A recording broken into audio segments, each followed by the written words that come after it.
یہ نا اقبال کہتے ہیں ہو عطار ہو رومی ہو رازی، آپ بات کو سمجھیں، عطار ہو رومی ہو رازی ہو غزالی ہو، کچھ ہاتھ نہیں آتا بے آہ سحر گاہی۔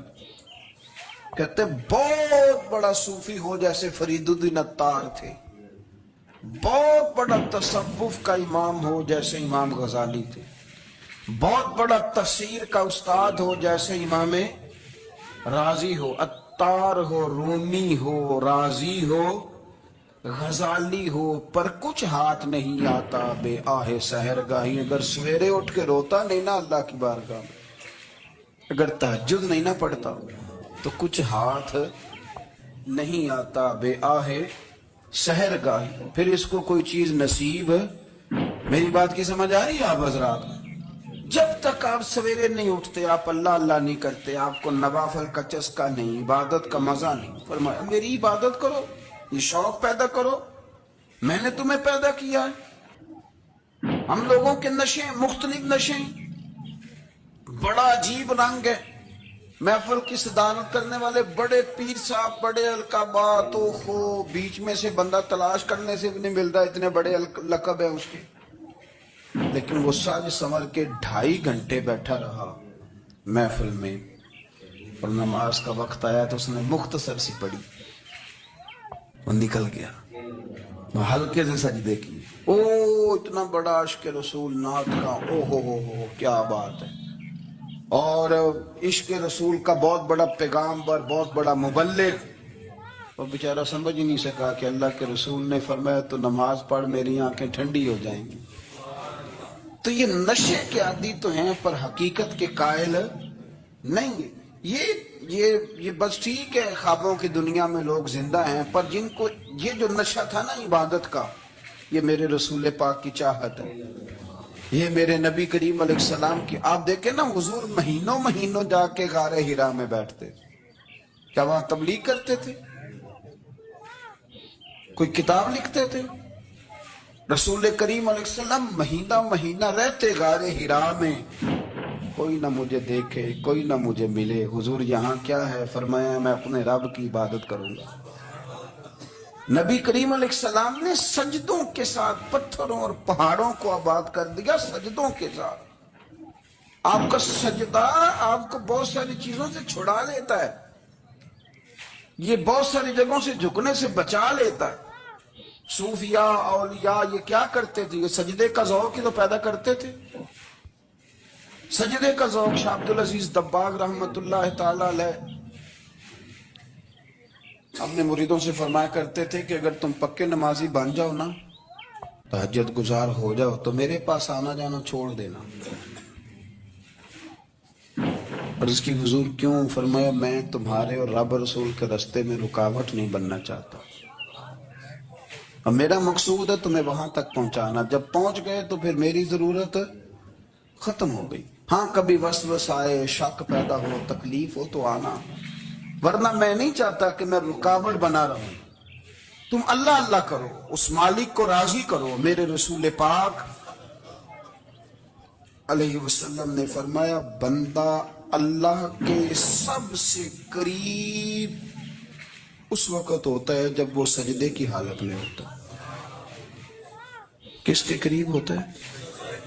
اللہ کے سب سے قریب ہوتا ہے، وہ بڑا نیڑے ہے رب کے، بڑا قریب ہے، اس لیے کہ وہ حالت سجدہ، وہ جب سجدے کرتا ہے نا اس کی بارگاہ میں جب جھک جاتا ہے۔ آپ ذرا سجدے کی کیفیت دیکھیں نا، زبان بھی یہاں ہے، آنکھ بھی یہاں ہے، کان بھی، عقل بھی ساری، اس نے سارا کچھ رکھ دیا سجدے۔ آپ وہ کبھی پیچھے جائیں تو دیہاتوں میں کہا جاتا تھا ناک سے نکیریں نکالو، بہت بڑی سزا ہوتی تھی نا، ناک سے نکیریں نکالو، بڑی سزا ہوتی تھی۔ تو اس نے کہا مالک مجھے کسی نے کہا نہیں، پر دیکھنا میں نے رکھ دی ساری عقل سجدے میں، اور رکھ کے کہا کیا؟ سبحان ربی یا اللہ میں پست ہوں تو اعلیٰ ہے، اللہ تو میرا رب ہے اور تو سب سے اعلیٰ اتنا۔ اور فرمایا جب یہ اس کیفیت میں ہوتا ہے تو پھر یہ اپنے رب کے قریب ہوتا ہے۔ کثرت عبادت، نوافل، ہمارے ہاں عمرے کی قرآن اندازی محفلوں پہ ہونے لگ گئی ہے، حالانکہ حدیث سے ثابت نہیں۔ میں دوستوں سے کہتا ہوں جائز ہے، کرنی چاہیے، عمرے کی قرآن اندازی جائز ہے، اور کسی حدیث میں نہیں آئی کہ قرآن اندازی کرو عمرہ کرو۔ حدیث میں قرآن اندازی یہ آئی ہے کہ نبی پاک علیہ السلام نے فرمایا تمہیں پتہ چل جائے نا پہلی صف کا ثواب کتنا ہے، تم قرآن اندازی کرو۔ عمرے کی قرآن اندازی کا تو پوسٹر چھپتا ہے، تو یہ والی قرآن اندازی کا بولی ہونی چاہیے کہ نہیں؟ حضور نے فرمایا تمہیں پتہ چلے کہ اس کا ثواب کتنا تو تم قرآن اندازی کرو، تم قرآن ڈالو۔ جب آپ نماز پڑھ رہے ہوتے ہیں، جب آپ کا مصلی آباد ہوتا ہے، صلاح الدین ایوبی ایک بزرگ سے ملاقات ہو گئی، بیت المقدس پر قبضہ تھا عیسائیوں کا، تو صلاح الدین بڑے پریشان تھے۔ وہ بابا جی کہنے لگے پتر کیا ہوا؟ کہنے لگے حضور پتہ چلا ہے دشمن کے 2 بحری بیڑے اسلحہ لے کے آ رہے، مسلمان پہلے ہی کمزور ہیں، اور اب اگر 2 بحری بیڑے اور آ گئے تو حضور مسئلہ بن جائے گا۔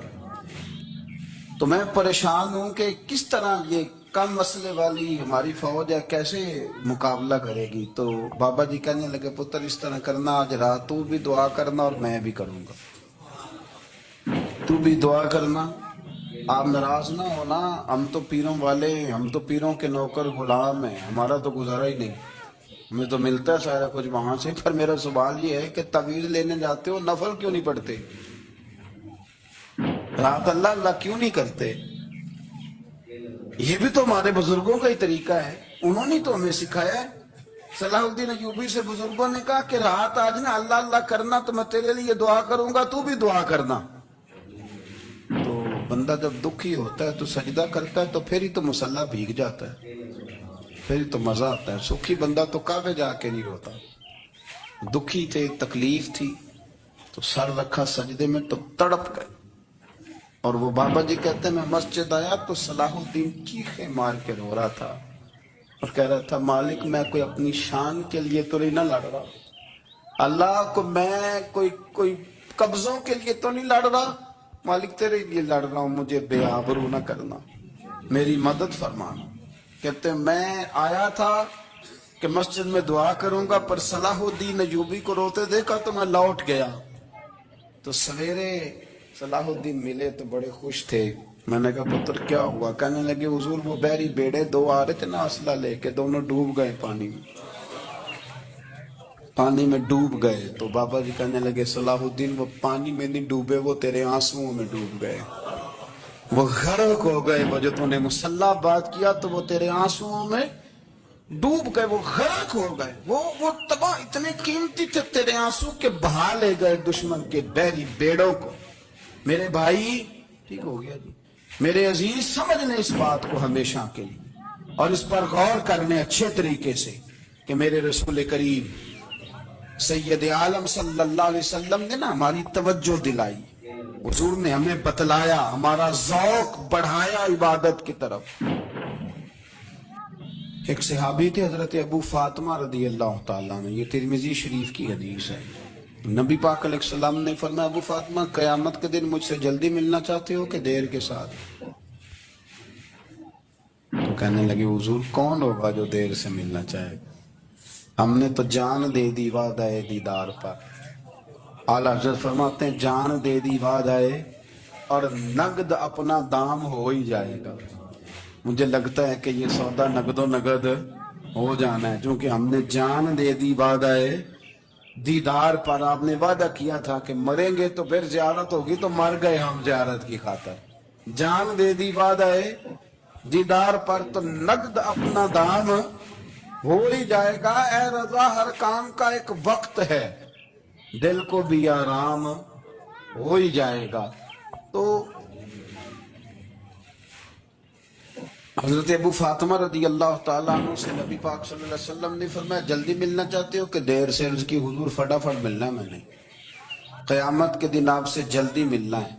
تو نبی پاک علیہ السلام نے فرمایا پھر اس طرح کرنا، دنیا میں رہ کے سجدے زیادہ کرنا، پھر سجدے زیادہ کرنا، قیامت میں ملاقات جلدی ہو جائے گی۔ قرب ملے گا تمہیں اپنے بچوں کے اندر. دیکھیں نا ہم شوق پیدا کرتے ہیں, ہمیں صحیح لفظ نہیں بولنے آتے پر ہم بچوں میں شوق پیدا کرتے ہیں کہ پتر ڈاکٹر بن جائے گا تو بڑا نفع کرے گا, تو لوگوں کی خدمت کرے گا, ملک و ملت کی خدمت کرے گا, تیرے ابا کا نام روشن ہوگا, تیرے دادا کی تعریفیں ہوگی. ہم یہ ذوق پیدا کرتے ہیں. ہم اپنے نوجوانوں کے اندر یہ فکر پیدا کرتے ہیں, انہیں ہم سمجھاتے ہیں کہ میاں جب تم پڑھو گے محنت کرو گے تو فلاں آدمی کی طرح تمہارا نام ہوگا. یہ جتنا ذوق ہم بچوں کے اندر ان چیزوں کا پیدا کرتے, ہمیں حکم ہے کسی طرح ہم ذوق پیدا کریں کہ پتر نماز پڑھے گا تو اللہ راضی ہو جائے گا, تو سجدہ کرے گا. دیکھیں نا میرے رسول کریم علیہ السلام نے فرمایا 7 سال کے بچے کو مسجد لے کے جاؤ, یعنی اسے شوق دلاؤ, اس کے اندر یہ خاصیت پیدا کرو کہ اس کا دل کرے مسجد میں جانے, اس کے اندر یہ خصوصیات لاؤ کہ وہ ہمارے ہاں نا ہر چیز کو پرموٹ کیا جا رہا ہے, ہر چیز کو, یعنی سر سنگیت سکھانے کے لیے اکیڈمیاں بن گئی, ہر شے پرموٹ ہو رہی ہے, عبادت کا جذبہ کم ہوتا جا رہا ہے, اللہ کا ذوق ہمارے اندر نہیں رہا. اور اتنا مشکل ہم نے اپنے لیے بنا لیا ہے کہ وہ بندہ جو بڑی زبردست مذہبی گفتگو کر رہا تھا اور تگڑی بات کر رہا تھا, کیا بات ہے, لیکن نماز کے بارے میں کمزوری دکھا جاتا ہے, نوافل کے بارے میں وہ چپکے سے نکل جاتا ہے. امام احمد بن حنبل رحمۃ اللہ تعالی علیہ, مسند امام احمد بن حنبل 14 جلدوں میں ہے مارکیٹ میں, اور مجھے تو خیر پسند ہی پڑی ہے, میں نے کئی دفعہ پڑھی ہے. اور کیا بات ہے امام احمد بن حنبل کی, کیسے تگڑے قسم کے محدث تھے اور اللہ نے کتنا انہیں اعزاز عطا فرمایا ہوا تھا. یہ کوڑے بھی کھاتے تھے دین کی خاطر, سارا کرتا لہو سے گھر بھی جایا کرتا, بڑا اعزاز والا شخص تھے, بڑے اعزاز والے. حدیثیں جمع کرنا, حدیثیں لکھنا, حدیث پڑھانا, سارا دن رہتے تھے. کہہ سکتے تھے کہ میں کر تو رہا ہوں کام, اور حدیث بھی موجود ہے کہ عالم عابد سے افضل ہوتا ہے, پر اس کے باوجود امام احمد بن حنبل رحمۃ اللہ علیہ 300 نفل فرض نمازوں کے علاوہ پڑھا کرتے تھے, 300 نوافل روز پڑھا کرتے تھے. ان کے بیٹے نے کہا ابا جی مکان خریدنا ہے تو جگہ کہاں کر کے لوں, بہت ساری آبادیاں, تو فرمایا پتر وہاں لینا جہاں مسجد قریب ہو. میرے رسول کریم سید عالم صلی اللہ علیہ وسلم اتنا پسند کرتے مسجد کو, اتنا پسند کرتے نماز کو, کہ رسول کریم صلی اللہ علیہ وسلم تہجد کی نماز بھی پڑھتے, پھر حضور فجر کی نماز بھی پڑھتے. نبی پاک وتر کو الگ کر کے پڑھتے, عشاء کے ساتھ نہیں پڑھتے. یہ تو ہم اس لیے اجازت دی ہمارے بزرگوں نے کہ بعد میں اٹھے گا کون علیحدہ وتر پڑھنے کے لیے, عشاء کے ساتھ پڑھ لے. وتر پڑھتے, تہجد پڑھتے, فجر پڑھتے, اشراق پڑھتے, چاشت پڑھتے, پھر مغرب کی نماز کے بعد 6 رکعت اوابین پڑھتے, پھر رات کو صلاۃ اللیل پڑھتے. سیدہ عائشہ صدیقہ کہتی ہیں زمانہ سو جاتا اور میرے رسول مصلی بچھا کے کھڑے ہو جاتے. او یار کھیتی باڑی کر کے نہیں, محنت مزدوری کر کے نہیں. جناب عائشہ کہتی ہیں میں یہ بھی دیکھتی کہ حضور ایک آیت شروع کرتے تو ساری رات اسی کو پڑھتے, اور میری نظر جاتی تو قدم مبارک پہ ورم آ جاتا. یار نماز پڑھ کے, اتنی مشقت کر کے, اتنی جد و جہد کر کے ورم آ گیا. یا رسول اللہ اتنی محنت کیوں کرتے ہو؟ فرمایا افلا اکون عبدا شکورا, کیا میں اپنے رب کا شکر گزار بندہ نہ بنوں؟ صحابہ کا ذوق عبادتوں کا, ریاضتوں کا, تلاوتوں کا, طبیعت ہے ان کی. وہ ایک دوسرے کو, حضرت مولا علی شیر خدا کرم اللہ تعالیٰ وجہہ الکریم کے زمانے میں روم کے بادشاہ نے کہا یار یہ مسلمانوں کا پتہ تو کرو, یہ آخر کیوں اتنے زیادہ مجاہد ہیں. اس زمانے میں جاسوس بھیجنے کا مزاج تھا, اب تو جاسوس پکڑا جاتا ہے, اب تو جاسوس ہے, اور جاسوسی کا شوق ویسے آج بھی ہے. عرض کروں تھوڑی سی بات اس عنوان سے. پتہ کیا ہمارا مسئلہ ہے, ہم جہاں جاتے ہیں نا وہاں تھوڑی خوشبو سونگنے کی کوشش کرتے ہیں.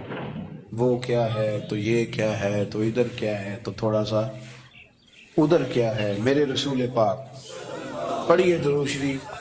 سارے پڑھیے ذرا زور سے صلی اللہ تعالی.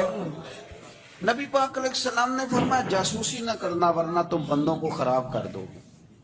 اور فرمایا اس طرح نہ ہو کہ تم کسی کے آپ کھول نہ نکلو تو تمہارے پہلے کھول جائیں.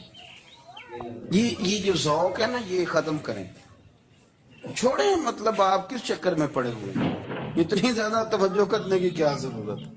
کام سے کام رکھیں. اس میں بندہ تھوڑا سا نا آسان رہتا ہے. یہ جو بہت زیادہ ٹٹولنے والے لوگ ہوتے ہیں نا وہ بےچارے پھر عمر ٹٹولتے ہی گزار دیتے ہیں، اس لیے کہ مزاج ہی بہت پکا ہے. بوری کا منہ کھول کے اندر تک ہاتھ ڈالنا تو پھر کئی دفعہ سامنے سے بچھو بھی لڑ جاتا ہے، خرابی ہوتی ہے. تو جاسوسی کی جاتی تھی. اس نے بھی جاسوس بھیجے کیونکہ قبیلوں کے لوگ تھے، کچھ مسلم کچھ کافر، پہچانے نہیں جاتے تھے لوگ. تو کچھ لوگ اس نے بھیجے، انہوں نے آ کے نا تحقیق کی، ریسرچ کری کہ آخر ماجرا کیا ہے. تو واپس جا کر انہوں نے رپورٹ دی نا روم کے بادشاہ کو. اس رپورٹ کا ایک جملہ بڑا شاندار ہے. وہ کہنے لگا بادشاہ ہمیں مسلمانوں کی کوئی سمجھ نہیں آئی،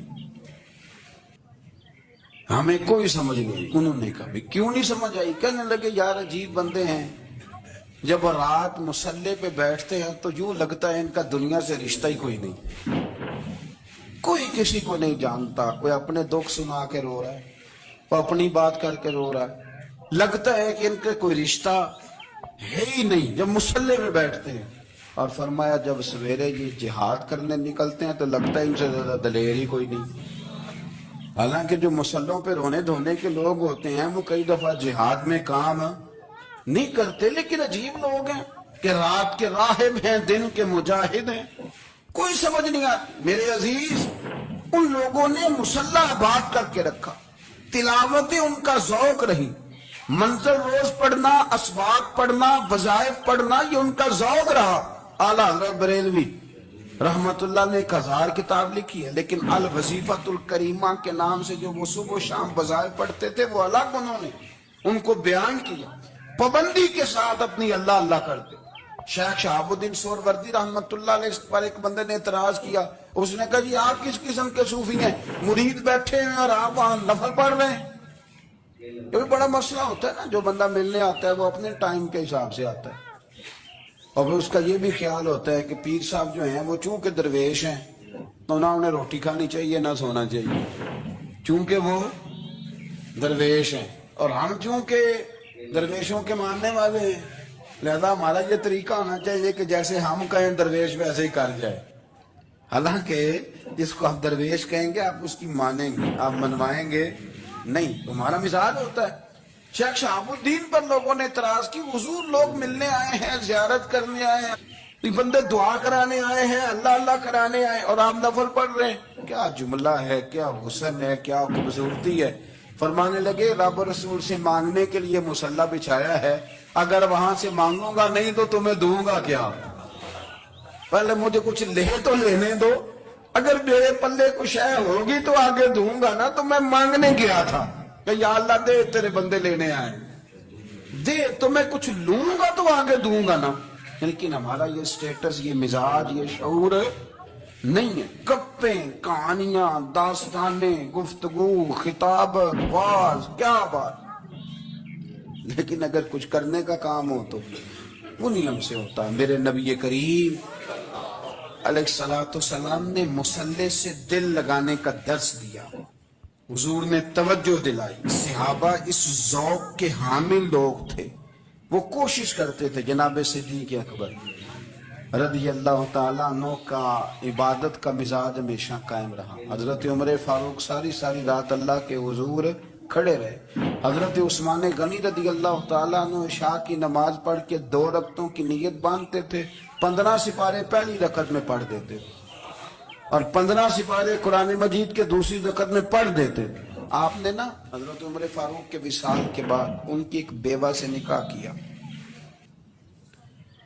حضرت عثمان غنی نے نکاح کیا. وہ خاتون آپ کے نکاح میں آئیں تو عرض کرنے لگی امیر المومنین میرے لیے اعزاز تو بہت ہے کہ میں امیر المومنین کی بیوہ تھی تو امیر المومنین کی منکوحہ ہو گئی، لیکن حضور نہ تو میں جوان ہوں کہ میرے اندر رغبت ہوتی اور نہ میں اب اس قابل ہوں کہ کوئی خدمت کر سکوں. میرے ساتھ نکاح کی وجہ کیا بنی؟ حضرت عثمان غنی رو پڑے، فرمانے لگے میں نے عمر فاروق کو مسجد میں اپنے رب سے ڈرتے ہوئے دیکھا، میں نے اسے روتے ہوئے دیکھا، عدل کرتے دیکھا، انصاف کرتے دیکھا، امت کی خیر خواہی کرتے دیکھا۔ تمہارے ساتھ نکاح اس لیے کیا ہے کہ تم مجھے یہ بتاؤ کہ عمر فاروق گھر کے اندر اپنے رب کو کیسے راضی کرتے، گھر کے اندر کیسے راضی کرتے تھے، وہ طریقے بتلاؤ، تم بتاتی جانو اور میں بھی اسی طرح گھر میں عبادت کروں۔ میرے رسول کریم علیہ السلام نے ارشاد فرمایا، حضور فرمانے لگے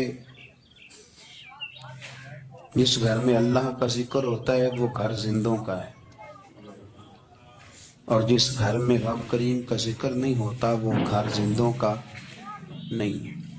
گھر نہ ہم نہ کتابوں میں پڑھتے ہیں کہ ایک بزرگ کہتے ہیں، حضرت فضیل بن عیاض کہتے ہیں کہ میں ایک گلی سے گزر رہا تھا تو گھر کے اندر سے کسی قاری صاحب نے قرآن کی آیت پڑھ دی، وَلِمَنْ خَافَ مَقَامَ رَبِّهِ جَنَّتَانِ، میں تو میرے کانوں سے ٹکرائی تو اللہ نے میری کایا ہی پلٹ دی، میں توبہ کر گیا۔ اب گھر کے اندر سے آواز آئے تو صحیح نہ تلاوت کی، پر اندر سے آواز آتی نہیں، یا ڈیک بجنے کی آواز آتی ہے، یا ٹی وی چلنے کی آواز آتی ہے، یا دھوم مچانے کی آواز آتی۔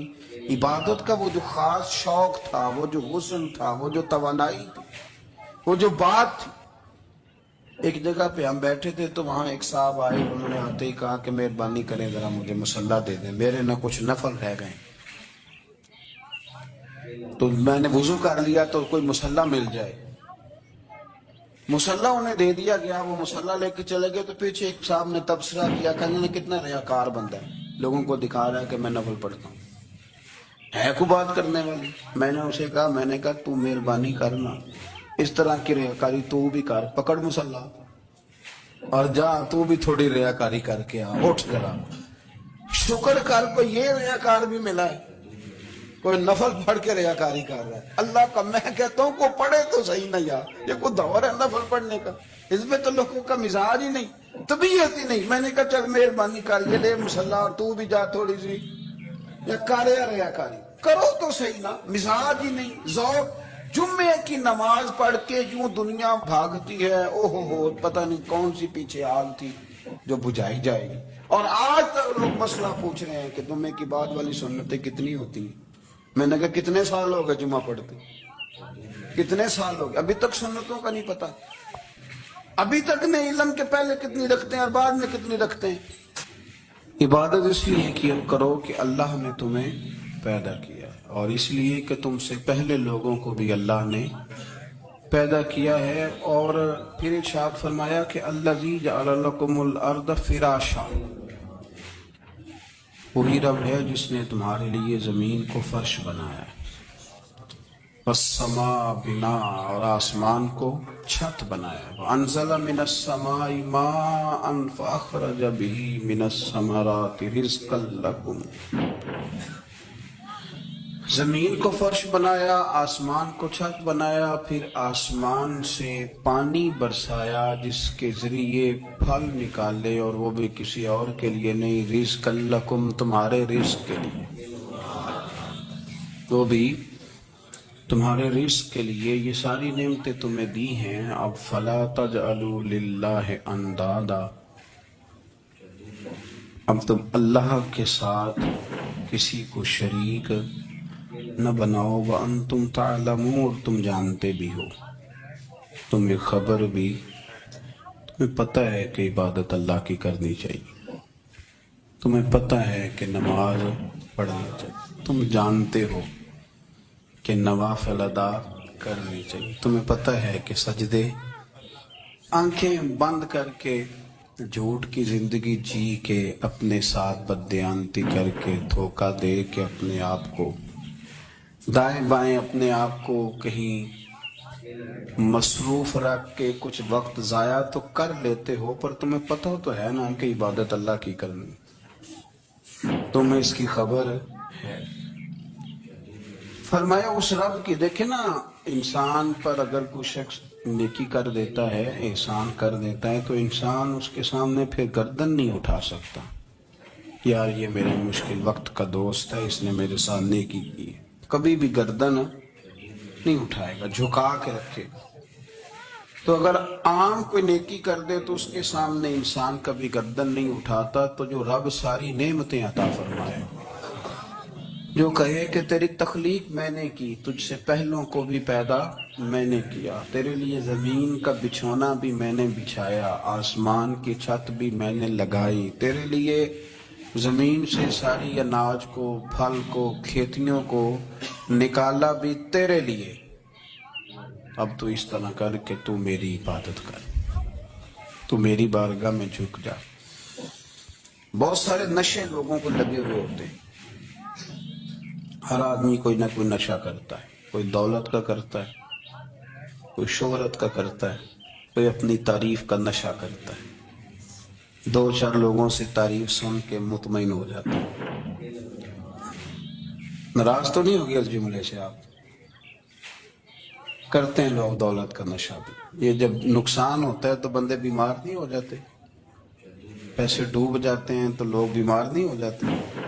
تو اس کا مطلب یہ ہوتا ہے کہ نشہ ٹوٹ گیا ہے۔ بہک ہوئے ہیں نا تھوڑے سے تو کانپتے ہیں، تڑپتے ہیں، پریشان۔ نشہ ہی اسی طرح ہی کرتا ہے نا، نہیں ملتا تو پریشان ہوتا ہے۔ یہ سارے نشے ہیں، مختلف قسم کا نشہ۔ ہم مانتے نہیں اس بات کو، تسلیم نہیں کرتے، کیونکہ تسلیم کرنا بڑا مشکل کام ہے۔ اس کے لیے تو بڑی ساری چیزیں جو ہے وہ دبوچ کے اور بڑی سارے رستے پھلانگ کے آنا پڑتا ہے، تو بڑا مشکل ہے ماننا، ورنہ کرتے ہیں ہم، ہمارا مزاج ہے۔